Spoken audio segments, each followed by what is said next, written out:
Тајната на магичната мелодија. Во еден живописен град живееше девојчето Лена, која обожаваше музика. Еден ден, додека шеташе покрај реката, слушна чудесна мелодија што доаѓаше од старата музичка куќа. Кога влезе внатре, виде 3 врата. На првата врата пишуваше вокална музика. Кога ја отвори, внатре стоеше хор од птици што пееа прекрасна песна без инструменти. На втората врата пишуваше инструментална музика. Кога ја отвори, виде како ветрето свири на листови, а реката нежно шепоти, создавајќи совршена мелодија без зборови.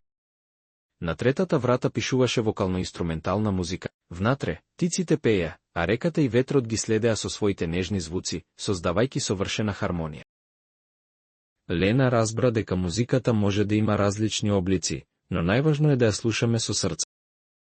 Музиката е магија што може да се изрази на неколку начини, со глас, со инструменти или со нивна комбинација. Разликата помеѓу композициите со вокална, инструментална и вокално-инструментална изведба е во начинот на изразување на музичката содржина. Вокална композиција изведена е само со човечки гласови, без придружба на инструменти. Ова може да биде соло пеење или хорска изведба.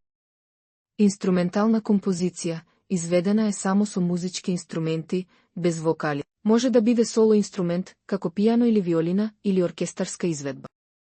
Вокално-инструментална композиција комбинира пеење со инструментална придружба.